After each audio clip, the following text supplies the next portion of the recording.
الشيطان الرجيم بسم الله الرحمن الرحيم الحمد لله والشكر لله على نعمة الله لا حول ولا قوة إلا بالله رب اشرح لي صدري ويسر لي أمري واحلل عقدة من لساني يفقهوا قولي صدق الله العظيم.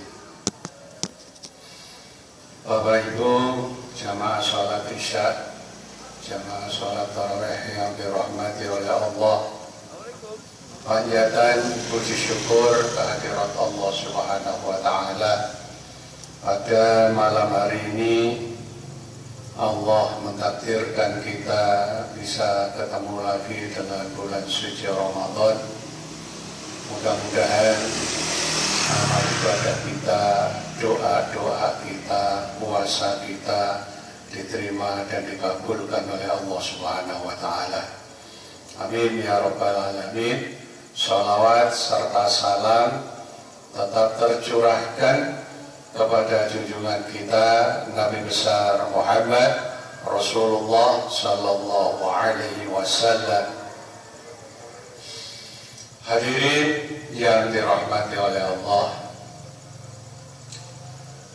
dulu di zaman Rasulullah sallallahu alaihi wasallam, beliau masih berada di tengah-tengah sahabatnya. Ada satu peristiwa besar yang dialami oleh Rasulullah sallallahu alaihi wasallam yang kita kenal dengan peristiwa Isra dan Mi'raj Nabi. Perjalanan jauh dari Mekah menuju Madinah, menuju Palestina, sampai naik ke langit yang ketujuh sampai ketemu Allah Subhanahu wa Ta'ala. Setelah pulang, maka umat Islam pada waktu itu terpecah.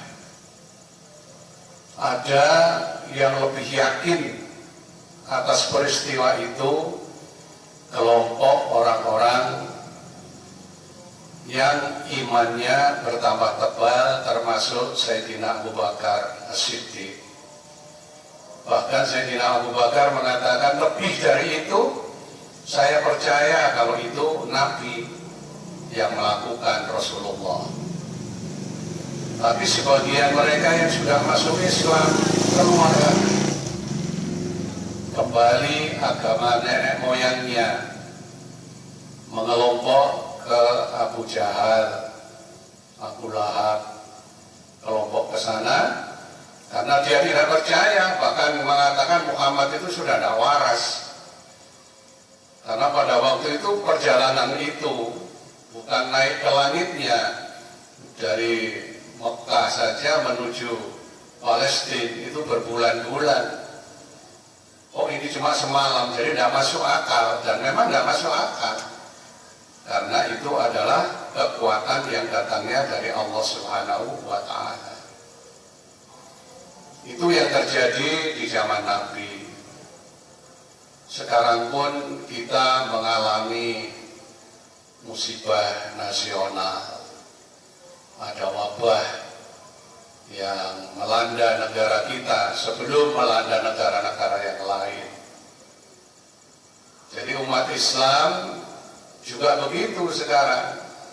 Ada yang lebih yakin bahwa ini semuanya datangnya dari Allah, tapi ada yang takutnya itu berlebihan.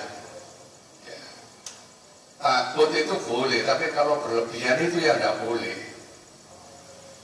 Ibnu Sina yang menemukan ilmu kedokteran, seorang Islam yang pertama menemukan ilmu kedokteran, beliau mengatakan bahwa takut yang berlebihan itu separuh dari penyakit sudah masuk kepada orang itu.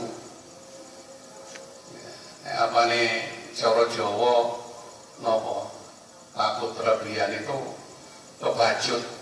Ya, tujuannya nang Pandaan baru kebajut sampai Surabaya, ini jenenge kebajut, kebablasan.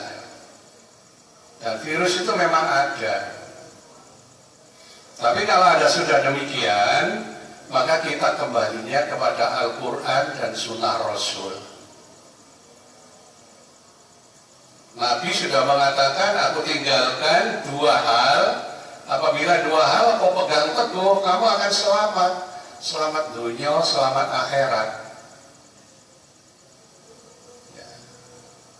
Ini pesan Rasulullah sebelum beliau wafat. Pegang teguh Al-Quran, pegang teguh sunnah-sunnah Rasul. Ya. Jadi yang apa dianjurkan oleh pemerintah, karena pemerintah punya ahli kesehatan dan ahli-ahli yang lain, ya, sebetulnya itu sesuai dengan ajaran Rasulullah. Ya. Bahkan Rasulullah mengatakan 1400 tahun yang lalu, an-nadhafatu minal iman.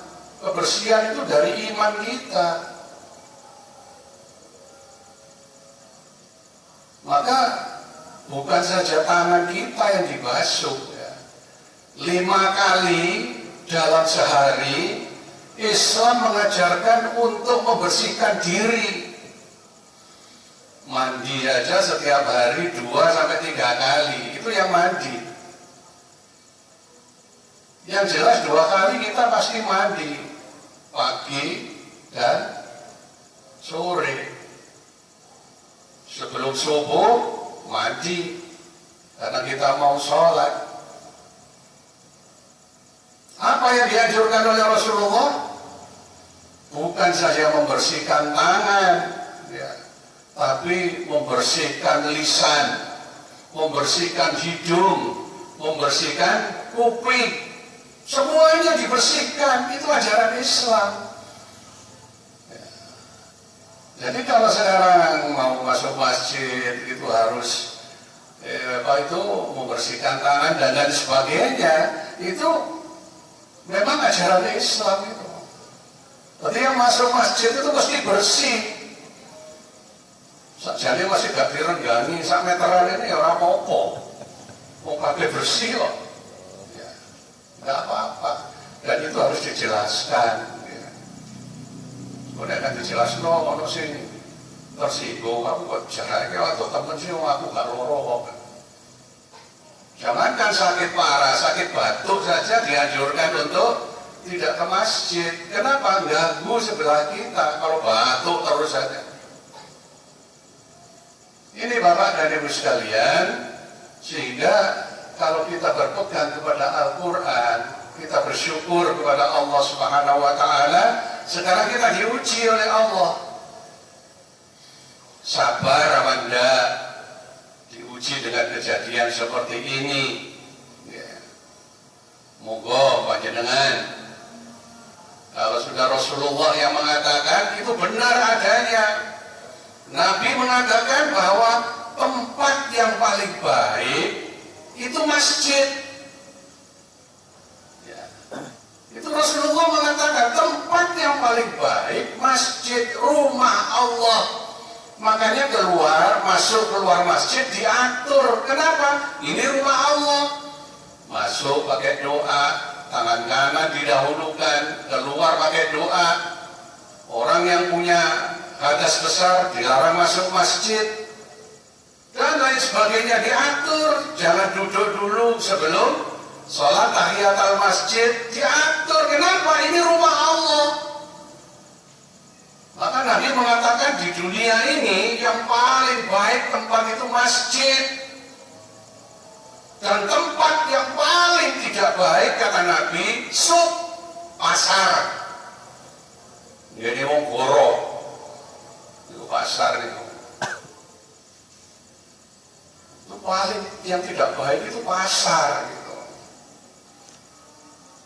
Jadi kalau saya kemarin ketemu dengan saudara saya, kebetulan juga jabat, tapi tidak jabat di Malang.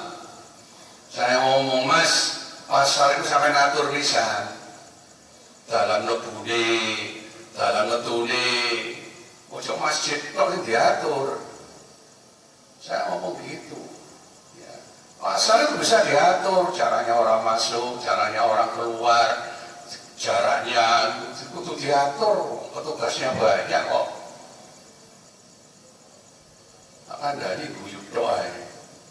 Iya bener mas, lo temenan iki ya. Jadi masalahnya sama natur, iso diatur itu kalau mau. Tapi sebetulnya masjid itu ya sudah ada aturan, nggak apa-apa sekarang meskipun sampai meteran nggak apa-apa, jarak 2 meter nggak apa-apa.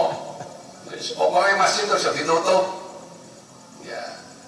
Karena ini belum apa ya, belum gawat betul. Gawat itu apa nih wis RW, itu wongi separuh kena virus, nah itu.